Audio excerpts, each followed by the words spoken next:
Hey guys, Model Man Frank here. We're going to fly the Taylorcraft now. It's a little windy, so let's see how it goes. Enjoy the flight. Coming up, Mark.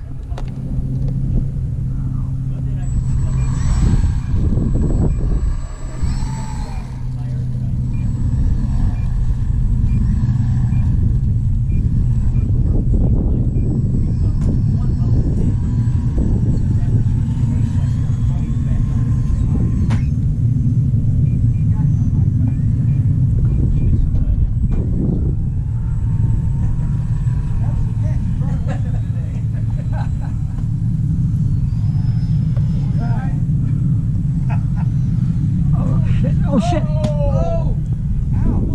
That was not good. I'm going on the field, Mark.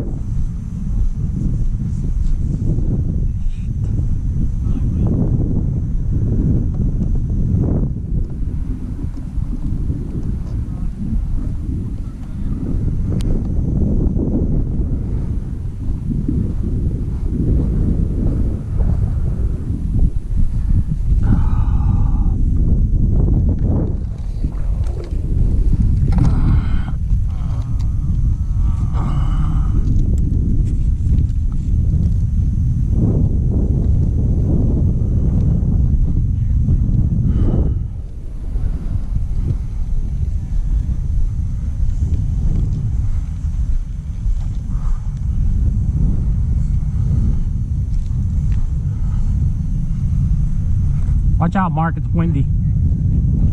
I'm off the field now. If you watch the other video, you will see that the boo-boo was big. I took off and the plane pitched up abruptly, shifted upwards. I tried pushing the plane down the plane just slid straight up, as you can see in the video, and then it just, I guess it stalled out and came down, and when it came down hard. Got a lot of damage here to the nose section, which I think I can fix it all. Just have to do a lot of surgery. Right here on camera, we're gonna take all this off and see what happened, what we got here. What do we have? First of all, I need an Allen wrench to take off that nose cone.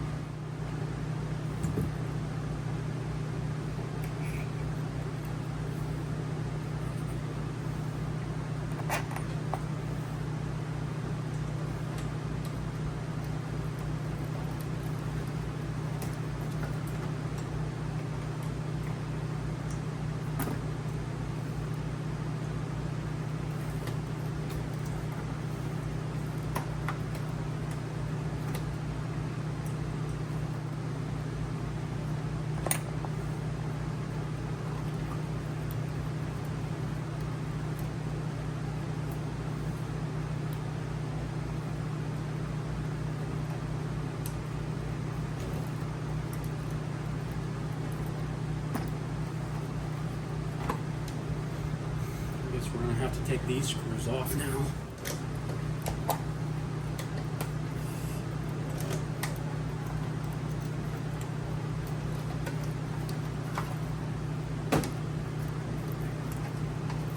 This is really bashed in, guys.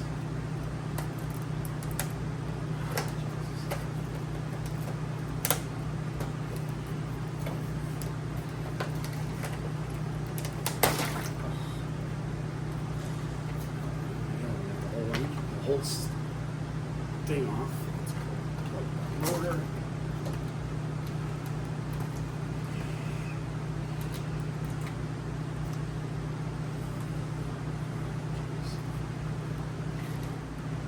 This is off.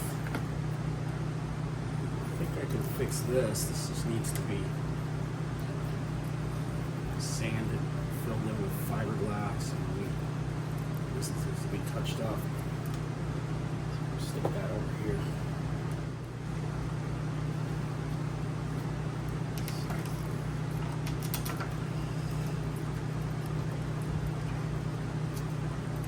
So the battery didn't slide back, which is what I thought happened.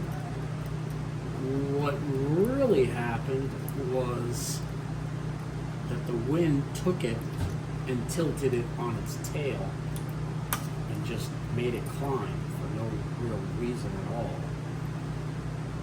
The battery looks like it's in pretty good condition. It's got no real rough spots on it at all. Looks like we're okay with that. Here, on the other hand, we've got a lot of rebuilding to do.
So if you look, I think we have a little bit more damage. We probably have a lot of damage all the way forward because all of this shifted forward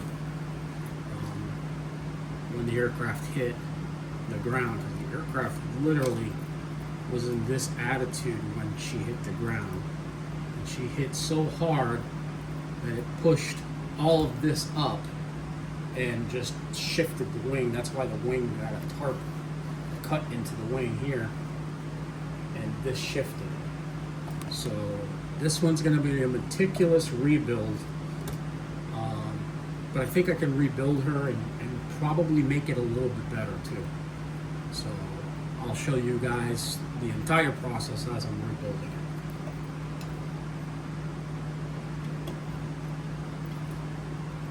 So I've got to take these wing bolts off.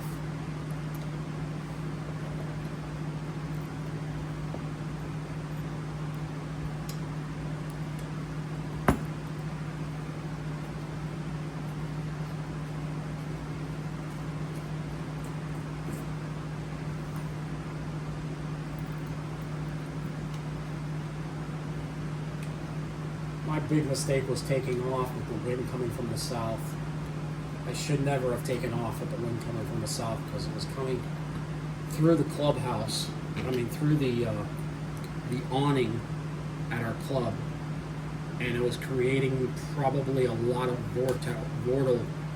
vortices, like tornadoes, as it came through the club, and caused the plane to pitch upward. So this is out. Let's plug these here.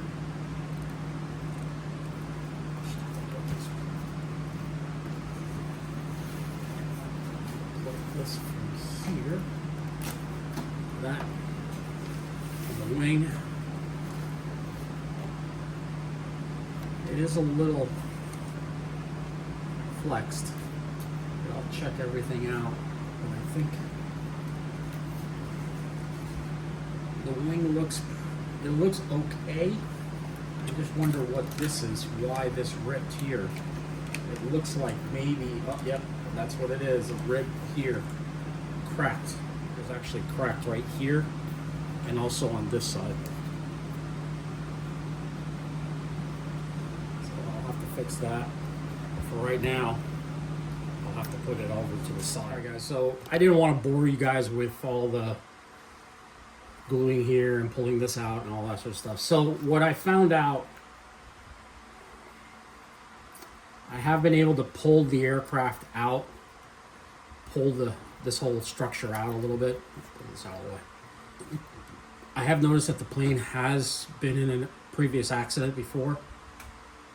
Most likely the same crash, kind of like what I had.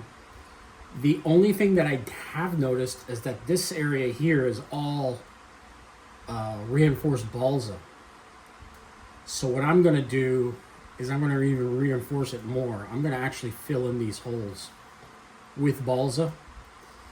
And I am also going to refill this area up with balsa and then fill up this whole area with balsa. I'm still going to have the stringer here because this stringer needs to go like you see it right here. But I'm going to fill in this gap and fill in the other side because it needs more rigidity. I'm also going to put balsa all the way to through the doors here and fill this area in, and I'll also do the opposite side too. Once that is done, then I can start finishing up rebuilding this area here. Now, the motor mount is in pretty shot condition. Here's the motor. The motor went, the mount, everything was mounted right here. I'm most likely going to have to cut all this out and replace it with another motor mount.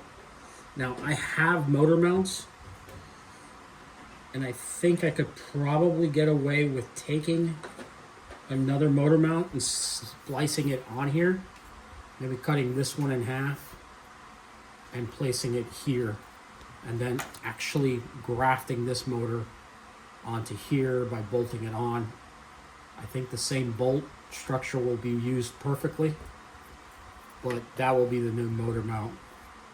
I think it'll work just fine. Again, I have to cut all this out here and then strengthen this area here even more so too. This area has been rebuilt by somebody else, the person that owned it before me.